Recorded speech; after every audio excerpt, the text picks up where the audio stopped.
ఈ కథలో రఘురాం అనే గొప్ప వ్యాపారి జీవితం, భక్తి, కుటుంబ బాధ్యతలు మరియు కర్మ సిద్ధాంతం గురించి అద్భుతమైన సందేశం ఉంది. రఘురాం ఒక ధనిక ఆయిల్ వ్యాపారి. అతను ఎంతో భక్తిపరుడు, దయాళువు మరియు నైతికత కలిగిన వ్యక్తి. అతని భార్య లక్ష్మి, ఇద్దరు కుమారులు అవినాష్, సూర్య అందరూ కలిసి సంతోషంగా జీవిస్తున్నారు. అతని వ్యాపారం అద్భుతంగా నడుస్తోంది. ఒకరోజు ఒక మహర్షి రఘురాం ఇంటికి వస్తాడు. రఘురాం అతనిని ఎంతో గౌరవంగా ఇంట్లోకి ఆహ్వానించి అతని పాదాలు కడిగి మంచి భోజనం పెట్టి మర్యాద చేస్తాడు. మహర్షి రఘురాం యొక్క ఆదరాభిమానాలను చూసి సంతోషిస్తాడు. నీ భక్తి నన్ను ఎంతో సంతృప్తిపరిచింది. నీకు నేను ఒక వరం ఇస్తాను. నువ్వు నాలో కలిసిపోవచ్చు. మోక్షం పొందగలవు అని మహర్షి చెప్పాడు. కాని రఘురాం, మహర్షి, మీ వరం నాకు అమూల్యమైనది. కాని నా పిల్లలు ఇంకా చిన్నవారు. వాళ్ల భవిష్యత్తు కోసం నేను ఉండాలి. వాళ్లను స్థిరపరిచాక తప్పకుండా మీతో వస్తాను. మహర్షి ఒక చిరునవ్వుతో సరే అని చెప్పి వెళ్ళిపోతాడు.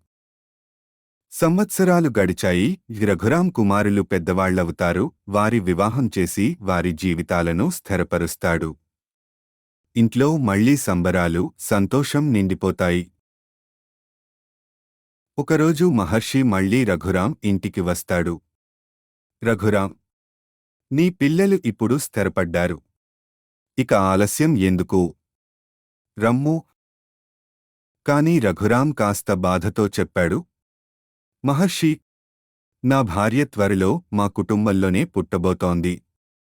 నేను ఇప్పుడే రాలేను.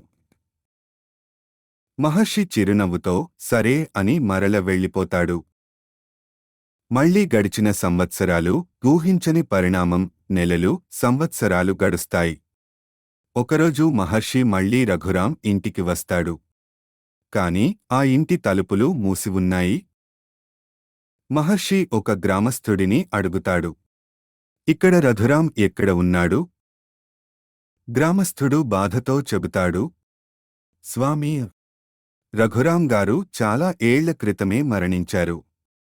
ఆయన కొడుకులు వ్యాపారంలో నష్టపోయి ఇప్పుడు ఒక చిన్న పూరింట్లో జీవనం సాగిస్తున్నారు. మహర్షి ఆశ్చర్యంతో ఆ ఇంటి దగ్గరకు వెళ్తాడు. అక్కడ ఓ ఎద్దును చూస్తాడు.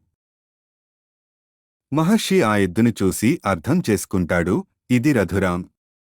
అతను తన చేతిని ఆ ఎద్దుపై ఉంచుతాడు. వెంటనే రఘురాం మానవ రూపంలో తన కథను చెప్పడం మొదలు పెడతాడు.